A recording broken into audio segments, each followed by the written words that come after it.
कोई भी सपना साकार करने के लिए सबसे जरूरी है सही कोच का होना। चुनिए अक्षर एकेडमी को और करें अपने जीपीएससी एंड सीजी व्यापम का सपना साकार। Download the app now. Petrology का कितने कितने नंबर में पूछने वाला है, कम से कम आपको एक आइडिया रहेगा तो वो कर सकते हैं आपके कितने नंबर का आने वाले, किस क्षेत्र में कितना मेहनत कर सकते हैं, है ना। क्योंकि सिलेबस बहुत महत्वपूर्ण होता है। अगर आप सिलेबस को अच्छी तरीके से समझ रहे हैं तो लगभग सही हो जाएगा सब। इसमें टेट का और शिक्षक भर्ती का, और ये शिक्षक भर्ती में इसका ये वर्ग 3 मान लीजिए और वर्ग 2 का, ये दोनों चीजों का सिलेबस कैसा है, कॉमन सिलेबस है। इन दोनों में पेडोलॉजी से लेके, सामान्य अध्ययन से लेके, गणित रीजनिंग से लेके लगभग मतलब 95% तक इन लोग का सिलेबस एक जैसा है। तो ज्यादा घबराने की जरूरत नहीं, एक साथ दोनों की तैयारी होगी। कुछ चीजें एक्स्ट्रा हैं तो टेट वाले कुछ एक्स्ट्रा पढ़ लेंगे तो उनको फायदा हो जाएगा, और शिक्षक भर्ती में कुछ चीजें एक्स्ट्रा है, मैं दोनों का कंपाइल मिला के सिलेबस बनाऊंगा। तो उस सिलेबस के फायदा होगा कि टेट वाले भी कुछ एक्स्ट्रा पढ़ लेंगे और शिक्षक भर्ती वाले भी कुछ एक्स्ट्रा पढ़ लेंगे, क्योंकि पढ़ना तो अपने को शिक्षा शास्त्र और बाल विकास है। तो 2-4 चैप्टर अगर अधिक पढ़ लिया जाए तो उससे फायदा होगा, घाटा नहीं होने वाला है। उससे क्या होगा, फायदा मतलब विषय के आसपास भी अपन क्या कर पाएंगे, थोड़ा सा पढ़ पाएंगे, तो थोड़ा सा ज्ञान क्या हो जाएगा, ठीक ठाक हो जाएगा। दोनों का एक जैसा है लगभग। अब बाकी सिलेबस पर मैं चर्चा करूंगा बाद में, जैसे जैसे विषय आता जाएगा या जो टीचर आपको पढ़ाएंगे, जो भी विषय पढ़ाएंगे वो लोग मैं चर्चा बनाएंगे। मैं आपको बाल विकास या शिक्षा शास्त्र का मूल सिलेबस बता देता हूँ, और किस पार्ट से कितना क्वेश्चन आने वाला है वो भी जान लीजिएगा, तो एकदम क्लियरिटी रहेगा कि क्या क्या रहेगा इसमें। ठीक, इसमें इकाई 1 है। पहला इकाई 1 में दिया हुआ है बाल विकास परिचय। बाल विकास का परिचय। बाल विकास परिचय कहने का मतलब है कि जैसे गर्भावस्था, शैशवावस्था, प्रौढ़ावस्था, अवस्थाओं के बारे में उनका डिटेल क्या है, अवस्था के विशेष गुणों में कैसा कैसा लक्षण दिखाई दे रहा है उनके बारे में, और जैसे शारीरिक हो गया, मानसिक हो गया, भावनात्मक कुछ बदलाव होते हैं हर व्यक्ति में, उम्र के साथ कुछ ना कुछ बदलाव होते हैं। जैसे जो छोटा बच्चा होता है वो बचपना दिखाता है, जबकि जो 50 साल का व्यक्ति होगा वो गंभीर व्यक्ति होगा, धीरे धीरे गंभीरता आते जाता है। तो उस तरीके के जो होगा, हर व्यक्ति के हिसाब से पोषण का अलग अलग स्तर होता है। पोषण का स्तर जो 5 साल का बच्चा होगा वो कुछ अलग खा रहा होगा, जबकि 50 साल का जो व्यक्ति होगा अलग खा रहा होगा। तो पोषण से संबंधित जो जानकारी है उनके बारे में, और बाल विकास से सामाजिक और सांस्कृतिक पृष्ठभूमि की जानकारी, कि बाल विकास में किसी व्यक्ति के किस पृष्ठभूमि में रहता है। जैसे अमीर पृष्ठभूमि में होगा तो अमीर जैसा व्यवहार करेगा, गरीब पृष्ठभूमि में होगा तो गरीब पृष्ठभूमि, अगर वो स्लम बस्ती में रहता है तो वैसे ही व्यवहार करेगा।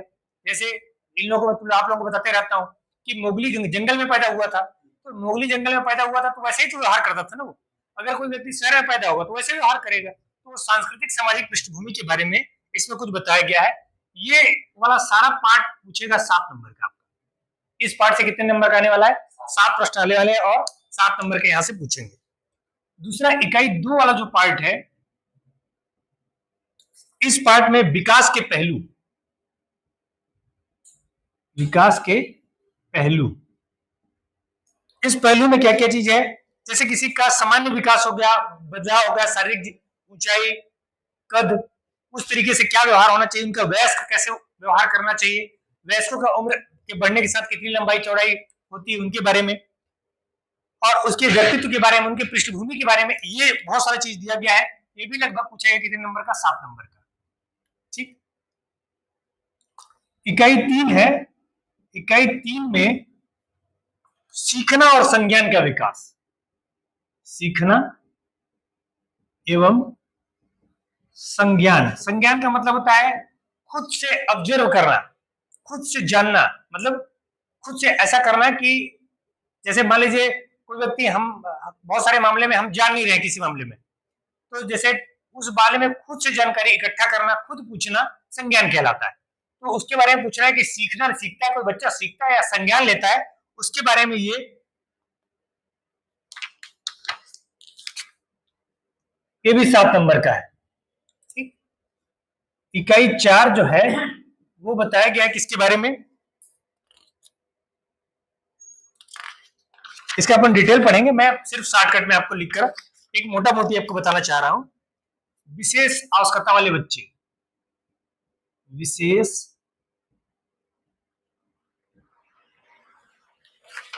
ये सॉरी ये 9 नंबर का है ना, इसमें ज्यादा थोड़ा पूछेगा। विशेष आवश्यकता वाले बच्चे, यहां से पूछेगा 7 नंबर का, और टोटल कितना पूछेगा 30 नंबर का। ठीक, 7 तरीके 21 हो गया और 9 30 हो गया।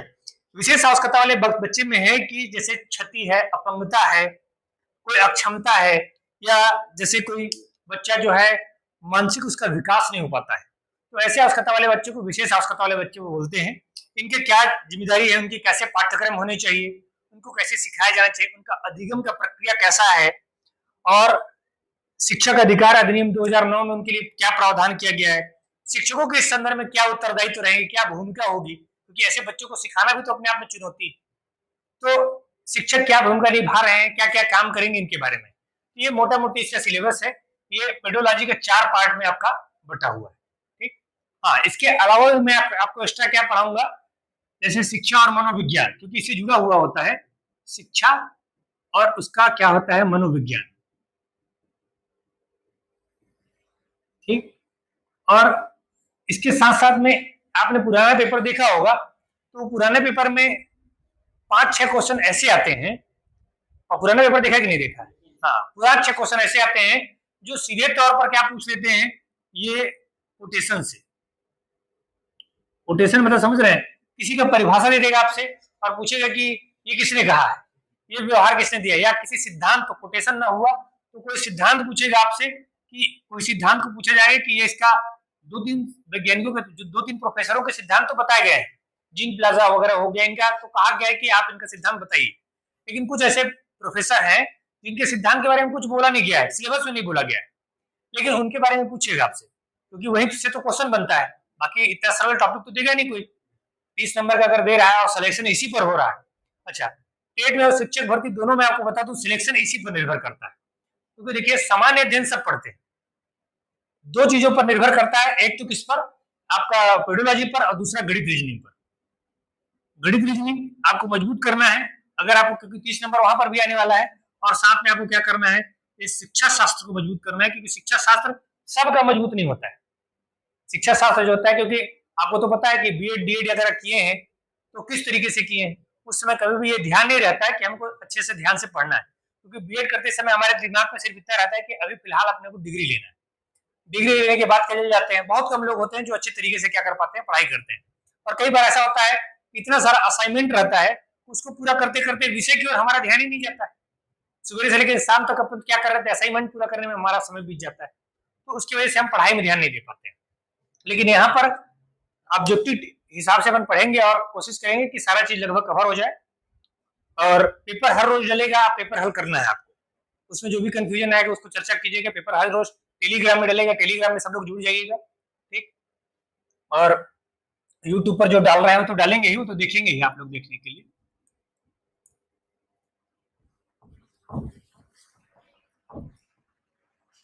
तो एक आज शिक्षा शास्त्र का मैं एक परिचय बता देता हूं आपको, कि शिक्षा शास्त्र और मनोविज्ञान जो सबसे शुरुआती दौर वाला है,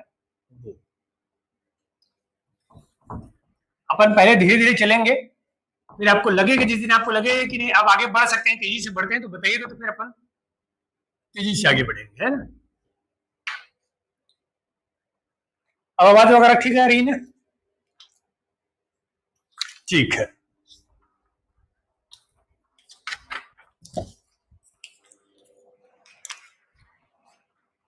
शिक्षा एवं मनोविज्ञान, एकदम रिलैक्स रह के पढ़िएगा, क्योंकि ये वाला जो टॉपिक है ना, इसमें फैक्ट आपको बहुत कम मिलेंगे, फैक्ट नहीं है इसमें। तो जितना ज्यादा समझेंगे, छोटे छोटे शब्दों का अर्थ समझने को, उतना ज्यादा बेहतर होगा। ठीक,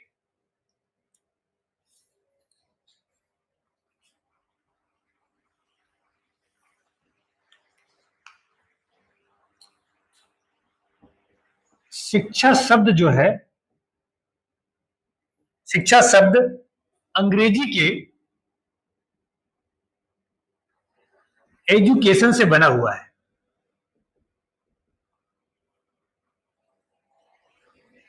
से बना है, ठीक। और ये एजुकेशन शब्द जो है लैटिन के एजुकेटम से बना है,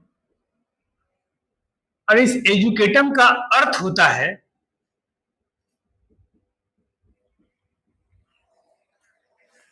शिक्षित करना, ठीक। इसका अर्थ क्या होता है? शिक्षित करना। बैठिए, शिक्षा शब्द किसके? अंग्रेजी के एजुकेशन से बना है, हमको अच्छी तरह पता है। लेकिन एजुकेशन जो शब्द भी है ना, वो एजुकेशन शब्द अंग्रेजी का जो शब्द है वो किसका है? इंग्लिश के ज्यादातर शब्द, अंग्रेजी के ज्यादातर जो शब्द होते हैं वो किसके बने होते हैं? लैटिन से आए हुए होते हैं। अंग्रेजी के सभी शब्द लगभग 90% जो शब्द होते हैं वो कहां से आए होते हैं? वो लैटिन से आए होते हैं। तो एजुकेटम से, जो लैटिन का भाषा है एजुकेटम, इससे बना हुआ है एजुकेशन, और एजुकेशन से बना हुआ है शिक्षा, ठीक। और इसका अर्थ क्या होता है? इस एजुकेटम यानी एजुकेशन का अर्थ होता है शिक्षित करना। इसका मतलब क्या हुआ? शिक्षित करना। तो शिक्षा का मतलब यही होता है, शिक्षित करना या ज्ञान देना, सीखना, इसी के अर्थ में लिया जाता है उसका मतलब, ठीक। इसके परिभाषा में अलग अलग लोगों ने अलग अलग परिभाषा दी है। उसमें सबसे महत्वपूर्ण परिभाषा भारतीय संदर्भ में विवेकानंद का है।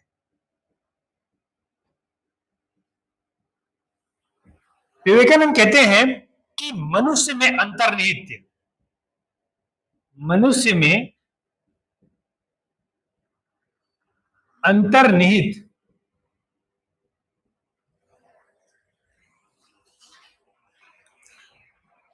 पूर्णता की अभिव्यक्ति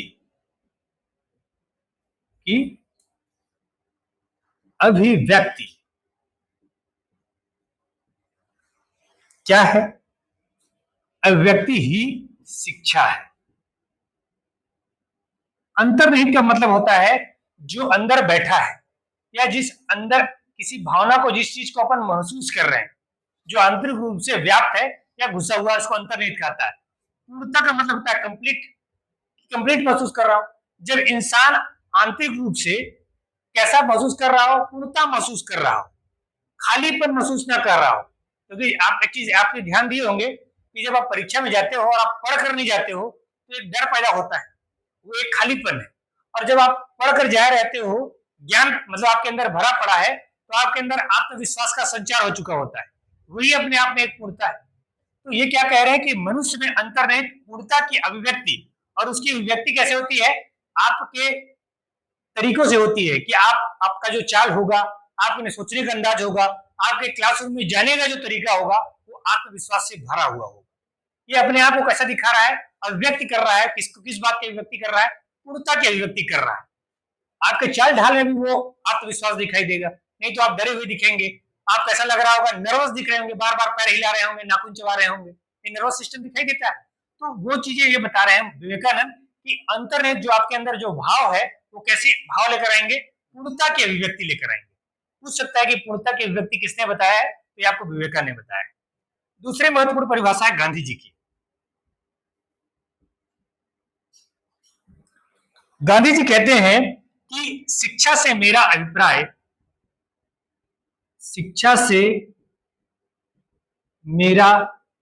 अभिप्राय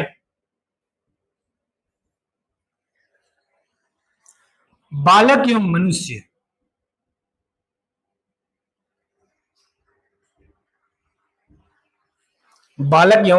मनुष्य के शरीर, मस्तिष्क एवं आत्मा के सर्वोत्तम अंश की अभिव्यक्ति है। इनका कहना है कि कोई बालक हो या मानव हो, मनुष्य हो, स्त्री पुरुष दोनों के बारे में, जब मनुष्य या मानव कहा जाता है तो स्त्री पुरुष दोनों शामिल है। उनके शरीर, मस्तिष्क और आत्मा अगर सही मायने में देखोगे तो किसी भी व्यक्ति में, चाहे वो महिला या पुरुष, तीन ही चीजों से मिलकर बना होता है। एक है उसका जो बायोलॉजिकल शरीर बना हुआ है, शरीर जो भौतिक शरीर इसको कह सकते हैं, उसका मस्तिष्क जो उसके पूरे शरीर को संचालित करता है, उसके व्यवहार को संचालित करता है, और तीसरा अभौतिक रूप से अगर माना जाए तो एक आत्मा जो इस जन्म के बाद है और पूर्व जन्म में अगले शरीर बदल रही होगी। आत्मा वास्तविक में होती है नहीं होती हमको नहीं पता है, लेकिन गांधी जी का मानना है कि उनमें हर व्यक्ति में एक आत्मा होगी जो उसकी अंतरात्मा या हृदय जिसको कह सकते हो आप, वैसा चीज होगा। तो मस्तिष्क है एक पार्ट उसका शरीर है और तीसरा पार्ट का है आत्मा है। इन तीनों का शरीर, मस्तिष्क और आत्मा का ये कहते हैं सर्वोत्तम अंश अभिव्यक्ति है। सर्वोत्तम अंश क्या है? अभिव्यक्ति है। और अभिव्यक्ति होगी कैसी? शिक्षा के रूप में। अब मैं आपको समझाता हूं कि ये क्या कहना चाह रहे हैं। कोई व्यक्ति, दुनिया में कोई व्यक्ति सभ्य है या असभ्य है, ये कैसे पता चलता है? जब वो बोलेगा, जब वो अपने वाणी की अभिव्यक्ति करेगा, जब वो आपको अपनी बात कहेगा, जब तक वो कोट पैंट पहन कर बैठा हुआ है चुपचाप कुर्सी पर, तब तक आप उसको जान नहीं पाओगे कि व्यक्ति सभ्य है या असभ्य। जैसे ही अपनी अभिव्यक्ति व्यक्त करेगा, बोलेगा कुछ अच्छा या बुरा, जैसा चाहे, तुरंत जान जाओगे आप ये सभ्य है या असभ्य। चरित्र से पता, मतलब कपड़ों से उसका चरित्र का पता नहीं चल सकता है, लेकिन जब अभिव्यक्ति हो जाएगी तब उसको पता चल जाएगा कि उसका शरीर, मन, मस्तिष्क या आत्मा का भाव कैसा है, वो क्या व्यक्त करना चाहता है। इसलिए बोलता है कि वो सर्वोत्तम अंश की क्या है? अभिव्यक्ति है। और वो अभिव्यक्ति क्या होनी चाहिए? शिक्षा। शिक्षा से ही पता चल पाएगा। अगर उसकी शिक्षा का स्तर ऊंचा है तो निश्चित तौर पर वो सभ्य होगा। अगर उसकी शिक्षा का स्तर क्या है, गिरा हुआ है या छिछला है, कमजोर है, तो वह कैसा दिखाएगा? असभ्य दिखाई देगा। ठीक, तो ये गांधी जी कहते हैं, शिक्षा का महत्व को बताते हुए, शिक्षा के बारे में बताते हुए गांधी जी के हिसाब से वही है। हाँ, क्या कह रहे हो उमेश सर? ऊपर दिख नहीं रहा है। कहाँ ऊपर नहीं दिख रहा है रे?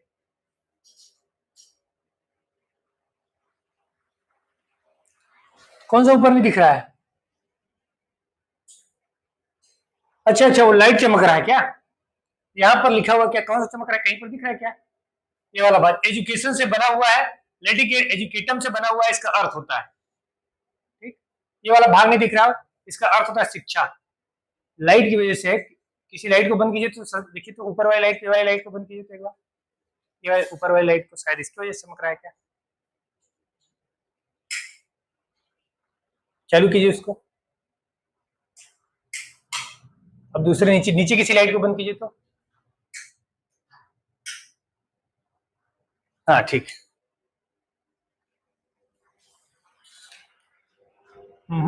फिर भी वैसे ही हो रहा। ये बीच वाली लाइट को बंद कीजिए सबसे क्या? नहीं नहीं, ये वाला बंद हो गया क्या?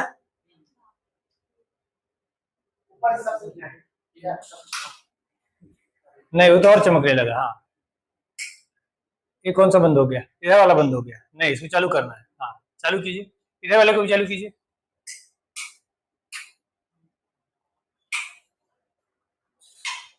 हाँ, और उसके बगल में बंद कीजिए तो, हाँ उसी को, पंखा है, ये वाला बंद हो गया।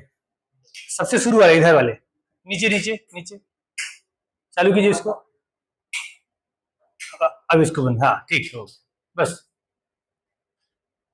शिक्षा शब्द अंग्रेजी के एजुकेशन से बना हुआ है और एजुकेशन लैटिन के एजुकेटम से बना है, जिसका अर्थ होता है शिक्षित करना।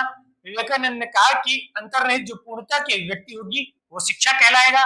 गांधी जी ने कहा शिक्षा से मेरा अभिप्राय ऐसा है कि किसी बालक में, किसी मनुष्य में कैसा शरीर का, मस्तिष्क का, आत्मा का, इनमें अभिव्यक्ति का अंश कैसा हो, अभिव्यक्ति की तरफ, तो हम अपन क्या कह सकते हैं? उसको शिक्षा कह सकते हैं।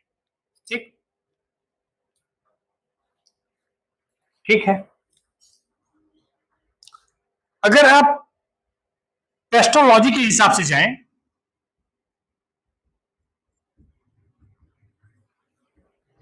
ठीक, तो टेस्टोलॉजी के हिसाब से अगर आप जाएं तो शिक्षा को क्या कहते हैं, शिक्षा क्या है, इसकी परिभाषा क्या बताता है?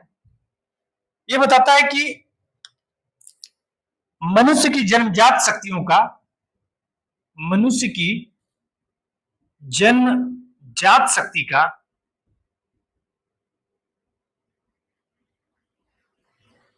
मनुष्य की जन्मजात शक्तियों का स्वाभाविक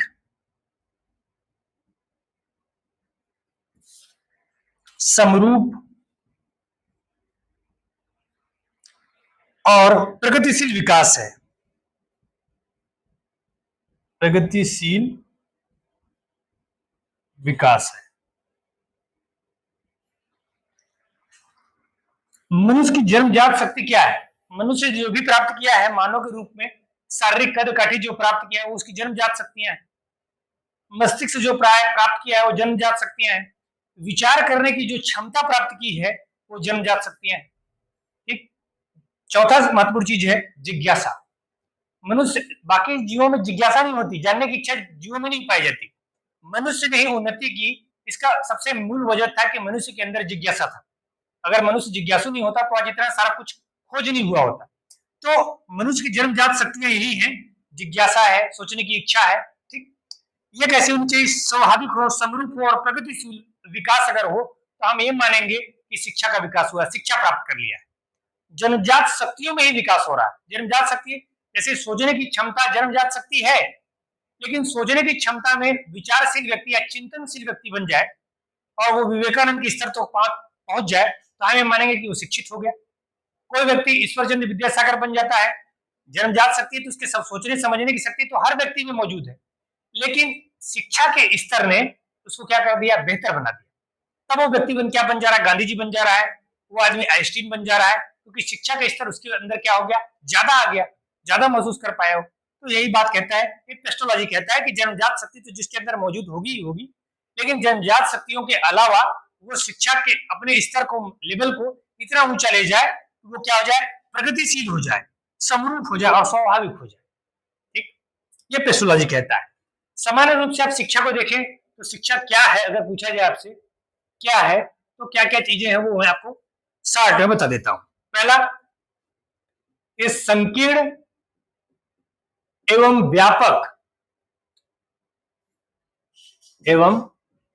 व्यापक दोनों है। संकीर्ण और व्यापक का मतलब मैं आपको समझा देता हूं। संकीर्ण और व्यापक का मतलब होता है, संकीर्ण शिक्षा का मतलब वो शिक्षा है जो आप किताबी ज्ञान प्राप्त करते हो। संकीर्ण शिक्षा हमेशा आप देखोगे दो प्रकार की शिक्षा पाएगा। एक तो आप किताब वाला शिक्षा प्राप्त करते हो जो पहली से लेकर 12वीं तक फिर कॉलेज में आपने प्राप्त किया। दूसरा शिक्षा आप प्राप्त करते हो जो अनुभवजन्य है, जो अनुभव से सीखते हो। जीवन की बहुत सारी चीजें जो है हम कैसे सीखते हैं? अनुभव से सीखते हैं, जो किताबी ज्ञान में उपलब्ध नहीं है। सामाजिक विज्ञान आपने पढ़ भी लिया, भूगोल, इतिहास सारी चीज पढ़ भी लिया, लेकिन समाज के बारे में आपको सही ज्ञान जो है अनुभव से प्राप्त होगा, किताबों से नहीं। ये वाला जो है किताबी जो ज्ञान है वो कैसा अध्ययन है? संकीर्ण अध्ययन है। और जबकि अनुभव वाला अध्ययन जो होता है वो अध्ययन कैसा होता है? व्यापक अध्ययन है। आप हर रोज सीख रहे होते हैं, हर रोज। कब तक? जीवन पर्यंत। हम मरने से पहले तक भी कुछ सीख रहे होते हैं। भाई मरने से पहले जैसे ही हमारे अंदर जान गया, हमारे शरीर से जान उड़ा, हमको यह पता चल जाए कि आखिर आदमी मरा कैसे। वो भाव पता, कोई काम का नहीं रहता वो खैर जानने के लिए। ये जान भी जाएगा तो क्या कर लेगा? कोई फर्क तो पड़ेगा नहीं। तो अनुभव भी क्या करेगा? वो सिखा कर जाता है। ये कैसे बोल सकते हैं अपन? संकीर्ण भी है और व्याप्त भी है। दूसरा, औपचारिक भी है, औपचारिक एवं अनौपचारिक दोनों है। किताबी ज्ञान जो है वो कैसा ज्ञान है? औपचारिक ज्ञान है, लगातार लेते हैं। और अनुभव ज्ञान जो है अनौपचारिक ज्ञान है। माता पिता, भाई बहनों, समाज, समुदाय, राष्ट्र, कार्य करते करते हम सीखते हैं अनौपचारिक रूप से। और जो औपचारिक रूप से किताबी ज्ञान प्राप्त करते हैं वो औपचारिक ज्ञान कहलाता है। ठीक। तीसरा, व्यक्तित्व का विकास एवं समाज कल्याण। अभी बताइए कि कोई किसी व्यक्ति ने व्यक्तित्व का विकास नहीं किया, अपना व्यक्तित्व ही खराब कर लिया, इतना ज्ञान प्राप्त कर लिया, इतना ज्ञान प्राप्त कर लिया कि रोज पी के गिर जा रहा है, वो नाली में गिर जा रहा है, या फिर वो बम बना रहा है और बम बनाकर क्या कर रहा है? लोगों के ऊपर फेंक रहा है, जिससे लोग क्या हो रहे हैं? मर रहे हैं। तो क्या आप कहोगे कि वो वास्तविक में शिक्षित व्यक्ति है? कभी भी नहीं कहेंगे आप। तो शिक्षा, शिक्षित करने का मतलब सिर्फ इतना नहीं है कि हमने ज्ञान प्राप्त कर लिया, बम बनाने का ज्ञान प्राप्त कर लिया तो बड़े शिक्षित हो गए, या कोई अन्याय का काम करना शुरू कर दिया, अत्याचार का काम करने तो बड़ा शिक्षित हो गए।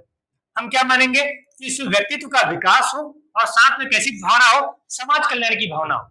जब तक समाज कल्याण की भावना नहीं तब तक वो शिक्षा काम का नहीं, वो शिक्षा काम का नहीं, क्योंकि विवेकानंद का ज्ञान तभी काम का है जब वो समाज के लिए काम करते थे। बहुत सारे ऐसे लोग जो बहुत ज्ञानी हैं लेकिन कूप मंडूक की तरह बैठे हुए हैं, तो हम उनको ज्ञानी मानकर भी जान भी जाते हैं अगर कि ज्ञानी आदमी, तो क्या किस काम का, जो समाज के लिए उपयोगी ना हो। तो ऐसे ही है। फिर शिक्षा जो है ये आजीवन चलने वाली प्रक्रिया है।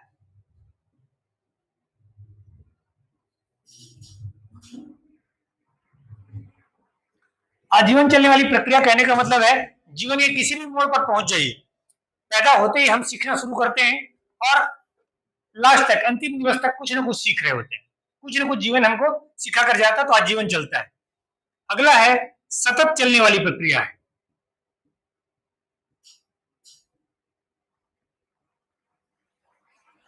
जानते हो सतत चलने वाली प्रक्रिया का मतलब होता है निरंतर शिक्षा आप हमेशा प्राप्त करते हो। अभी आपने आया ना तो भी आपने कुछ सीखा, अभी आप यहाँ से जाओगे, सड़क में जा रहे होगे तभी कुछ सीख सकते हो, एक रिक्शे वाले सीख सकते हो, चीटी से सीख सकते हैं, कहते हैं ना। तो हर दिन कहीं ना कहीं थोड़ा थोड़ा हम चाहे ऑब्जर्वेशन करें या ना करें, चाहे तो हम हर दिन हर टाइम सीख सकते होते हैं। ठीक, तो सतत चलने वाली प्रक्रिया लगातार चलती है।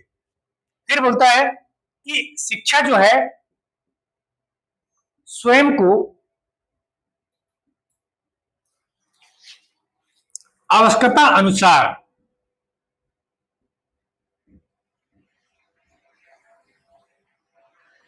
वातावरण से अनुकूलित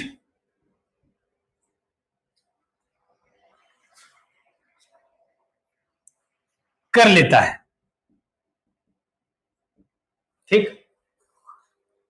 वातावरण से अनुकूलित करने का मतलब यह नहीं है एटमॉस्फेयर से नहीं है, हर प्रकार का सामाजिक वातावरण भी होता है, प्राकृतिक पर्यावरण भी होता है। चलिए प्राकृतिक पर्यावरण अगर मान हिसाब से देखें अपन, तो मान लीजिए कोई व्यक्ति जो है गर्म वातावरण में रहता है और ठंडे वातावरण में प्रवेश करता है, क्या करेगा वो? ठंड लगने लगी उसको, क्या करेगा वो? कपड़े पहन लेगा। कम से कम इतना तो ज्ञान है ना कि मेरे को गर्मी से अगर मैं ठंडी की ओर आता हूँ और ठंड लग रही तो कपड़े पहन लूं। सामाजिक वातावरण की अगर बात करें तो एक समाज में अगर मान लीजिए वो उच्च समाज से निम्न समाज की ओर जाता है, निम्न समाज से उच्च समाज की ओर आता है, तो जैसे कोई सामान्य घर का व्यक्ति आईएएस बन गया, डिप्टी कलेक्टर बन गया, और डिप्टी कलेक्टर वाले घर में तो घर में अपने बैठ कर क्या खाता है वो? चटनी भात भी खा लेता है, जैसे अपने माता पिता के साथ रहता है वैसा रह जाता है।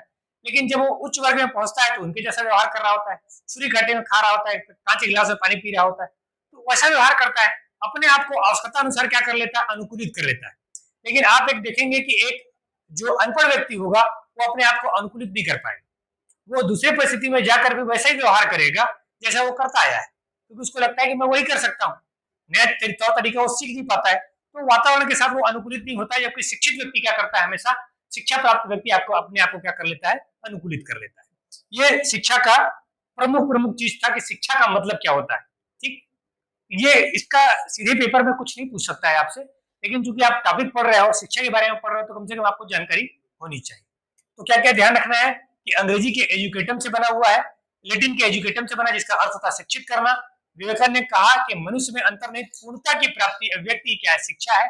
गांधी जी ने कहा शिक्षा से इनका अभिप्राय यह था कि बालक और मनुष्य के शरीर, मस्तिष्क और आत्मा, इनके सर्वोत्तम अभिव्यक्ति क्या है? शिक्षा है। एस्ट्रोलॉजी के अनुसार मनुष्य में जन्मजात शक्तियों का स्वाभाविक, समरूप और प्रगतिशील विकास क्या है? शिक्षा है। शिक्षा के बारे में और अगर आप देखें तो संकीर्ण भी होती है शिक्षा और व्यापक भी होती है, औपचारिक भी होती है, अनौपचारिक भी होती है। व्यक्तित्व विकास का और समाज कल्याण का इसमें क्या होता है? मुख्य ध्येय होता है। आजीवन चलने वाली इसकी प्रक्रिया है, सतत चलने वाली, लगातार चलने वाली प्रक्रिया है। शिक्षा स्वयं की आवश्यकताओं के अनुसार क्या कर लेती है? पर्यावरण से अनुकूलित कर लेती है। ये है शिक्षा। जबकि मनोविज्ञान क्या है भाई?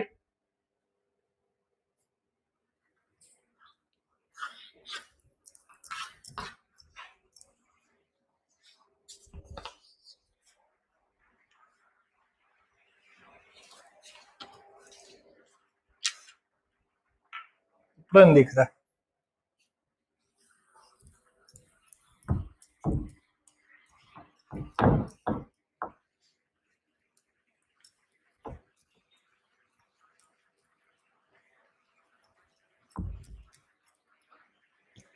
समझ में आ रहा है आप लोगों को ना? ठीक है, जो समझ में नहीं आएगा पूछ सकते हैं, क्योंकि ये मेरे समझने के लिए नहीं, ठीक है, किसके समझने के लिए? आपके समझने के लिए। तो आपको जो जहाँ चीज समझ में नहीं आई, इधर ऑनलाइन वाले भी जो चीज समझ में नहीं आया वो सीधे पूछ सकते हो, कोई दिक्कत नहीं। मेन हेडिंग लिखा हुआ था शिक्षा और मनोविज्ञान, ठीक, शिक्षा और मनोविज्ञान शुरुआती टॉपिक है। मनोविज्ञान का मतलब क्या होता है भाई? मनोविज्ञान नाम से जानते हो कि कैसा विज्ञान है? मन का विज्ञान है। मन का विज्ञान कैसे पता चलेगा? कि हम जैसा व्यवहार करते हैं, मन का विज्ञान पता चलेगा कि हम कैसा व्यवहार करते हैं, ठीक। तो क्या होता है? प्राणियों के व्यवहार, प्राणियों के व्यवहार, एक दूसरा अनुभव, प्राणियों के व्यवहार का अनुभव तथा वातावरण के साथ, वातावरण के साथ अंतःक्रिया का क्रमबद्ध अध्ययन, अंतःक्रिया का क्रमबद्ध अध्ययन। अच्छा, आप उसका टेंशन मत लीजिएगा आप लोग, ये वाला जो नोट्स है जो मैं बनाता हूँ, हैंड रिटन नोट्स होता है, इसके आप लोग कुछ लिख पाते हैं नहीं लिख पाते हैं तो कोई टेंशन मत लीजिएगा, इसको मैं टेलीग्राम में डाल दूंगा, आप वहां से भी देख सकते हो। तो कोई चीज अगर कंफ्यूजन पैदा हो तो वहां से फिर आप देख लेना, ठीक है। कोई अगर कंफ्यूजन रहेगा तो टेलीग्राम में मैं उसको डाल दिया रहूंगा, ठीक। तो वातावरण ऐसा क्या बोलता है? मनोविज्ञान प्राणियों, कोई भी प्राणी का, ऐसा नहीं कि मानव, हम मनोविज्ञान में मानव के व्यवहार करने के तरीके के बारे में पढ़ेंगे, लेकिन मनोविज्ञान में किसी का भी मनोविज्ञान पढ़ा जा सकता है। तो किसी प्राणी का, उसके व्यवहार का और उसके अनुभव का वातावरण के साथ अंतःक्रिया, वातावरण क्यों शब्द यूज कर रहा है पता है? कि हर वातावरण में मनुष्य का जो व्यवहार करने का तरीका होता है अलग होता है। परेशानी में अलग व्यवहार करेगा, खुशी में अलग व्यवहार करेगा, अमीरी में अलग व्यवहार करेगा, गरीबी में अलग व्यवहार करेगा, गर्मी के मौसम में आपका व्यवहार करने का तरीका अलग होता है, शीत ऋतु में आपका व्यवहार करने का तरीका अलग होता है। व्यवहार करने का मीन्स है जैसे खान पान भी अच्छा लग रहा है तो किसी खाने के प्रति रुचि अरुचि भी दिखाई दे रहा है, वो भी मनोविज्ञान का एक प्रकार। किसी खान पान के प्रति, गर्मी में आप देखोगे भोजन ज्यादा अच्छा लगेगा नहीं, खाना खाने का मन नहीं करेगा, ठंडी में जो मिल जाएगा वही खा लोगे आप, ठीक। तो ये एक प्रकार का कैसा है? मनोविज्ञान है, ठीक। किसी चीज का अपन अध्ययन करते हैं तो मनोविज्ञान कहलाएगा, ठीक। इसकी प्रकृति क्या होती है? मनोविज्ञान की जो प्रकृति होती है वो है, देखो शिक्षा जो है ना, जैसे शिक्षा अपन पढ़ रहे थे, शिक्षा एक सामाजिक क्रिया है। कैसी क्रिया है?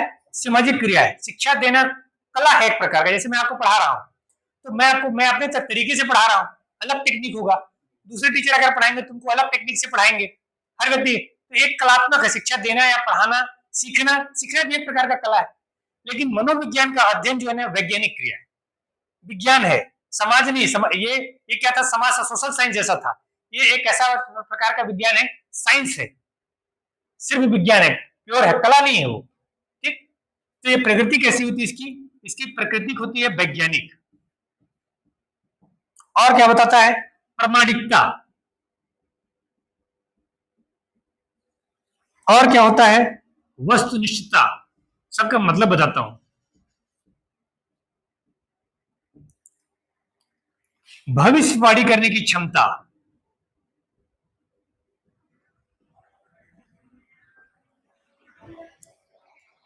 सार्वभौमिकता,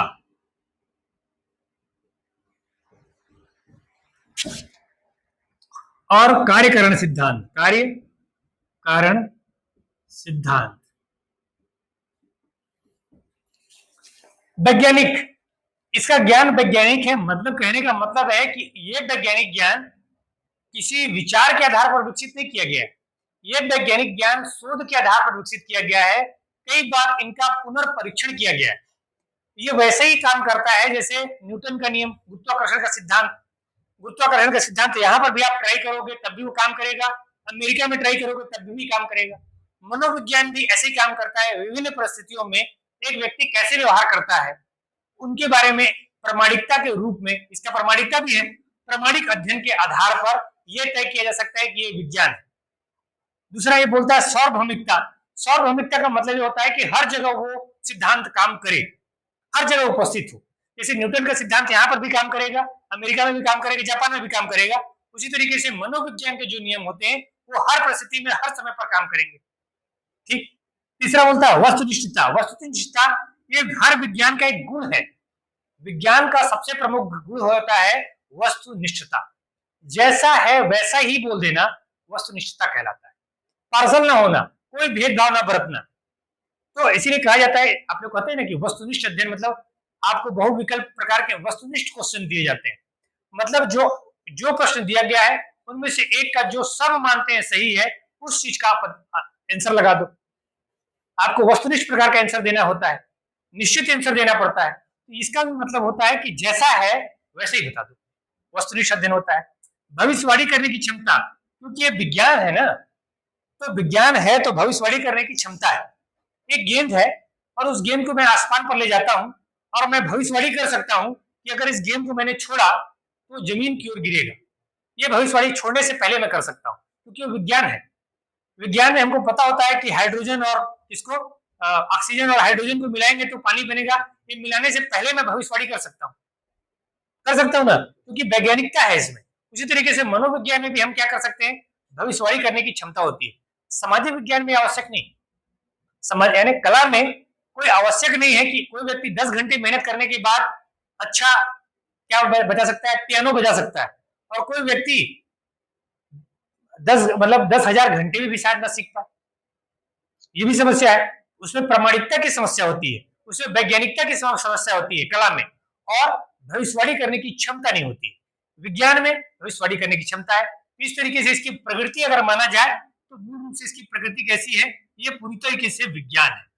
जबकि शिक्षा जो है वो कैसा है, एक प्रकार का कला है। और दोनों मिलकर क्या बन जाते हैं, शिक्षा और मनोविज्ञान। यानी मतलब कला और विज्ञान का सम्मिश्रण जब होगा तो शैक्षिक मनोविज्ञान बनेगा। जिसके आगे जो बाल विकास अपन पढ़ने वाले हैं ना, वो बाल विकास अपने आप में शिक्षा मनोविज्ञान है।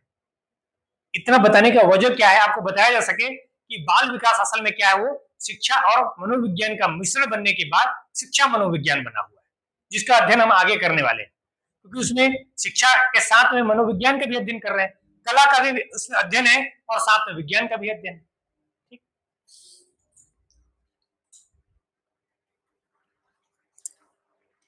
समझ में आ रहा है?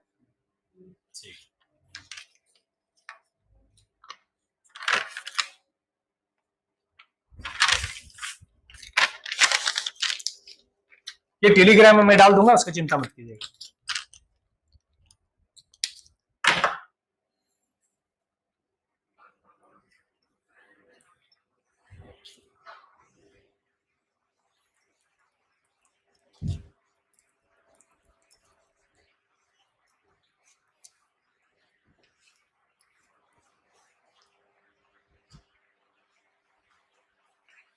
ठीक, तो शिक्षा मनोविज्ञान का अगर अर्थ आप बोलो कि इसका अर्थ क्या होता है, तो इसका अर्थ हो जाता है शिक्षा संबंधी मनोविज्ञान।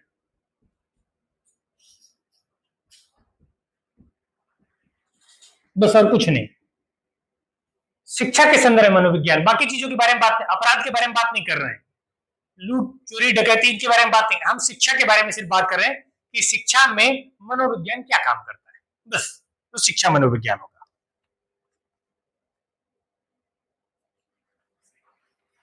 और क्या क्या जान सकते हो कि शिक्षा मनोविज्ञान वो मनोविज्ञान की एक शाखा है, मनोविज्ञान की एक शाखा है।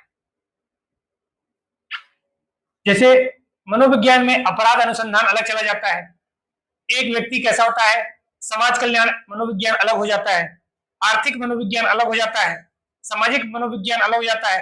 ये किसके बारे में बात कर रहा है, शिक्षा के बारे में बात कर रहा है। तो शिक्षा मनोविज्ञान की एक शाखा हो गया। ये शिक्षा में मानव व्यवहार का अध्ययन करता है।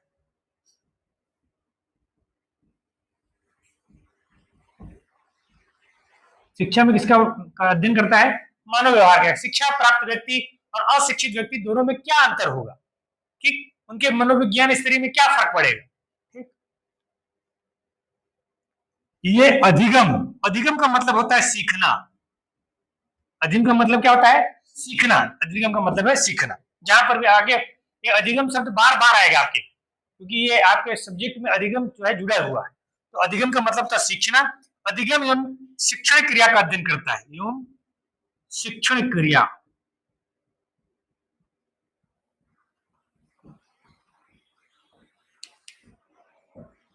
अधिगम का मतलब ये हो जाता है कि सीखना, सीखने का मतलब होता है कोई बालक, कोई बच्चा किन परिस्थितियों में सीखेगा। कई बालक बहुत सारी परिस्थितियों में सीख नहीं पाते हैं। तो इस अधिगम में ये बात बताई जाएगी, मनोविज्ञान, अधिगम से मनोविज्ञान में सीखा जाएगा कि किन परिस्थितियों में कोई बालक सीख रहा है। और दूसरी बात, टीचर को भी किन किन परिस्थितियों में सिखाना चाहिए। शिक्षण क्रिया है वो, टीचर शिक्षण क्रिया करेगा, पढ़ाने का काम करेगा। तो जब पढ़ाने का काम कर रहा होगा वो, तब वो कैसे ऐसा समझाए वो बच्चों को कि वो सही तरीके से उनको समझ में आए।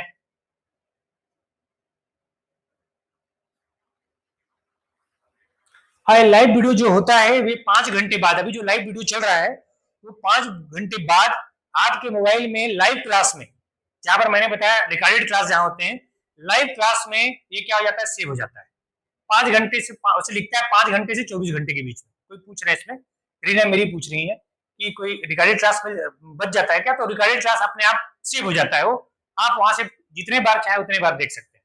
ठीक, हाँ, कोशिश कीजिएगा कोई रिकॉर्डिंग ऐप इस पर मत डालिएगा। रिकॉर्डिंग ऐप डालते कोई भी अपने मोबाइल में आप रिकॉर्डिंग ऐप ऑन करेंगे, आपको ऐप अपने आप ब्लॉक कर देगा। फिर आप ब्लॉक हो जाएंगे तो फिर से वापस मेरे को क्या करना पड़ेगा, खोलना पड़ेगा। तो खोल तो देते हैं, घबराने की जरूरत नहीं है, ब्लॉक होते हैं तो उसमें लिखाएगा सस्पिशियस ऐप कुछ चल रहा है, ऐसा करके लिखाएगा आपके मोबाइल में, और कोई भी वीडियो चलना बंद हो जाएगा। तो वो मत कीजिएगा, कोशिश कीजिए कि बार बार चलता है। रिकॉर्डिंग करने की जरूरत नहीं है, आपके मोबाइल में जब तक चाहे उतना दिन तक आप रख सकते हो। रिकॉर्डिंग करने की आवश्यकता नहीं, जब तक चाहो उतना दिन देख सकते हो आप। ठीक, तो अधिगम और शिक्षण की क्रिया का क्या करता है, अध्ययन करता है। और अंतिम है विद्यार्थी, शिक्षक और शिक्षण की प्रक्रिया। विद्यार्थी मतलब जो छात्र है, जिसको सिखाया जा रहा है। शिक्षक मतलब जो सिखाता है, और शिक्षण की प्रक्रिया जिस तरीके से सिखाई जाती है, तीनों चीज शामिल है। ठीक, इनकी दशा का अध्ययन करता है।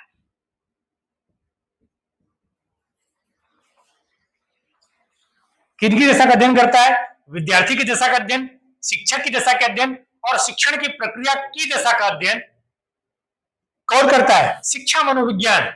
शिक्षा मनोविज्ञान इसका अध्ययन करता है। अब शिक्षा मनोविज्ञान के क्षेत्र, शिक्षा मनोविज्ञान के क्षेत्र, बहुत सारे क्षेत्र हैं इसमें। इसमें पहला क्षेत्र होता है विकास। विकास मतलब जैसे बोलते हैं ना, शैशवा अवस्था, प्रौढ़ावस्था, जवानी, ये सब जो उनका क्रम होगा, उस क्रम में उनको क्या कर, उन अवस्थाओं को अपन पढ़ेंगे, इसी को अपन बोल देते हैं विकास क्रम। दूसरा व्यक्तित्व भिन्नता, इसको व्यक्तित्व भिन्नता लिख के ना लिख के व्यक्तिगत भिन्नता लिख लो। व्यक्तिगत भिन्नता का मतलब होता है, जैसे हम लोग यहाँ पर अभी ऑनलाइन में मान लीजिए ये 17-18 लोग अभी जुड़े हुए हैं, आप लोग 8-10 लोग यहाँ पर बैठे हुए हो। हम लोग एक ही जैसे कपड़े पहनते हैं, एक ही जैसा खाना खाते हैं, एक ही जैसा हवा ले रहे हैं, एक ही जैसा पानी पीते हैं, फिर भी हम लोग अलग व्यवहार क्यों कर रहे हैं?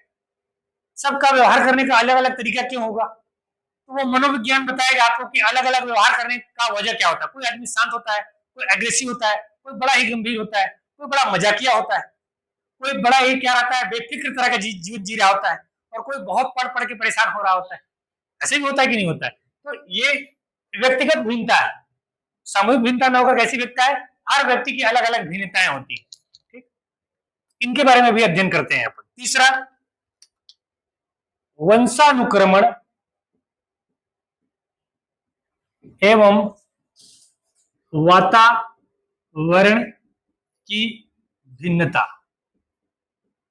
मनोविज्ञान में भी पढ़ता है वंशानुक्रमण। जैसे वंशानुक्रमण कहने का मतलब होता है कि जो हम माता पिता से लेकर आते हैं, अपने दादा दादी से जो लेकर आते हैं उस तरीके से हम व्यवहार करते हैं। इसलिए हर परिवार का व्यवहार करने का एक तरीका अलग होता है, हर परिवार का कुछ न कुछ व्यवहार करने का तरीका अलग होता है।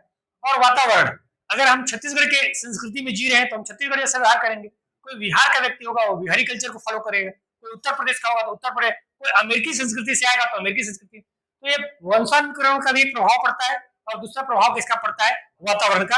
उसका भी अध्ययन हम आपका शिक्षा मनोविज्ञान में करेंगे। उसका भी अध्ययन अपन किसमें करेंगे? शिक्षा मनोविज्ञान। चौथा, अधिगम। अधिगम क्या है? सीखने का जो है, सीखने की दशा, परिस्थिति और तरीका, इन सब का अध्ययन हम कहां करते हैं? शिक्षा मनोविज्ञान में। सीखने की जो प्रक्रिया होगी, अधिगम की जो प्रक्रिया होगी, उसमें भी हम क्या सीखते हैं? वो मनोविज्ञान में सीखेंगे। पांचवा, मानसिक क्रिया।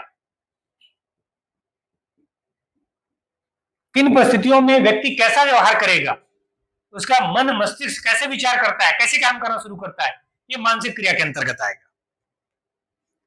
इसके अलावा इसमें आता है जैसे ध्यान, संवेदना, प्रेम, घृणा, ठीक, ये सारी चीजें आती हैं। तर्क, निर्णय, ये सब मन के मानसिक क्रियाओं पर निर्भर होता है। कोई व्यक्ति बेचारा अपने समस्या से निकल ही नहीं पाता है और ये व्यक्ति चुटकी पे जाती समस्या से बाहर आ जाता है, क्योंकि वो निर्णय करने की क्षमता उसके अंदर ज्यादा महत्वपूर्ण है, ज्यादा अच्छे से कर पा रहा है। और इसके अलावा मनोविज्ञान का और कहां कहां उपयोग पड़ता है? एक पाठ्यक्रम निर्माण, क्योंकि पाठ्यक्रम निर्माण करते हुए हमें जरूर देखते हैं कि किस उम्र के बालक के लिए बनाया जा रहा है।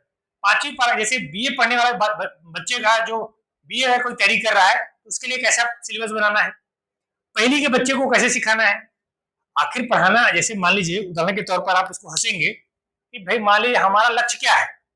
इंजीनियर बनाना, डॉक्टर बनाना, यही लक्ष्य है हमारा, या कैसा बनाना? बढ़िया से बढ़िया वकील बनाना। तो शुरू में से वकालत क्यों नहीं पढ़ाते? वो छोटा मोटा वो पाठ एक इस विनय इसने सूरज चांद बनाया, छोटा छोटा कविता क्यों पढ़ाना शुरू करते हैं? छोटा छोटा शुद्धलेख क्यों लिखवाना शुरू करते हैं? जबकि वो शुद्धलेख और इमला का और पहाड़ा गिनती का कोई ज्यादा, वहां तो कभी वकील बन जाओगे, इंजीनियर बन जाओगे, डॉक्टर बन जाओगे, कौन बोलेगा दो का पहाड़ा सुनाओ आप? कोई नहीं बोलेगा। लेकिन क्यों पढ़ाया जाता है? इसलिए पढ़ाया जाता है क्योंकि उस स्तर का मानसिक विकास हो पाए। ये पाठ्यक्रम का निर्माण वहां पर निर्भर करता है, जिसकी जितनी मानसिक क्षमता है पाठ्यक्रम उतना दिया जाएगा। तो शिक्षा मनोविज्ञान ये भी तय करता है कि पाठ्यक्रम कैसे बनाना है। इसके अलावा छठवां, मापन और मूल्यांकन। मापन और मूल्यांकन, परीक्षा प्रणाली क्या होनी चाहिए, उनका मापन कैसे किया जाए, पेपर कैसे लिया जाए, किस स्तर का उनका मूल्यांकन करना चाहिए, कैसे प्रोत्साहन देना चाहिए, ये सारी चीजें कहां तय होती हैं? शिक्षा मनोविज्ञान।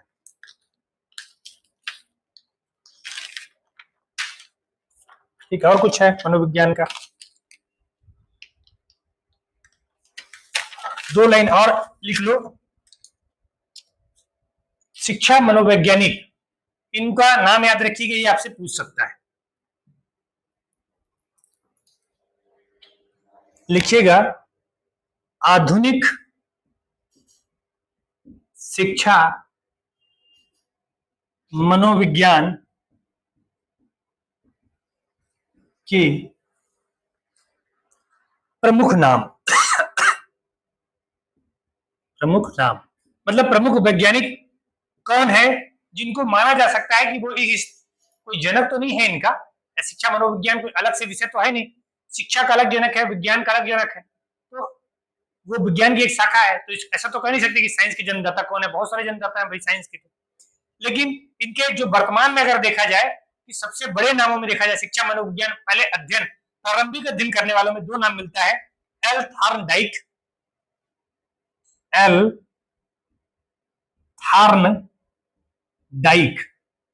ये नाम जन्मदाताओं में है, और दूसरा है जे.एम.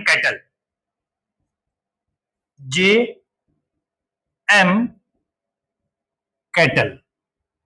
ठीक, तो ये 2 नाम जो है शिक्षा मनोविज्ञान में कैसे माने जा सकते हैं? प्रतिपादक या जनक माने जा सकते हैं, जो है नहीं, ऐसा मत मानिएगा कि प्रतिपादक हैं लोग, क्योंकि शिक्षा विज्ञान के जन्मदाता हम नहीं बता सकते कि विज्ञान के जन्मदाता कौन है, क्योंकि बहुत सारे विज्ञान है, तो विज्ञान के जन्मदाता नहीं बता सकते। लेकिन मनोविज्ञान का शिक्षा में प्रयोग, मनोविज्ञान का किसका प्रयोग, शिक्षा में प्रारंभिक प्रयोग करने में ये आपका थार्नडाइक और एम कैटल का नाम मिलता है। तो आप इनको मान सकते हो कि प्रतिपादक या आरंभिक लोग। ठीक, तो ये प्रारंभिक अध्ययन था शिक्षा मनोविज्ञान में। आज ये प्रारंभिक है, कल से अपन मेन सिलेबस में घुसेंगे। मुख्य सिलेबस जो है, क्योंकि आपको पढ़ना था कि आपके जो विषय आप पढ़ रहे हो आखिर वो विषय है कौन सा। ये विषय अपना क्या है, शिक्षा मनोविज्ञान है। फिर अपन कल से जो है अपन मेन सब्जेक्ट में घुसने की कोशिश करेंगे।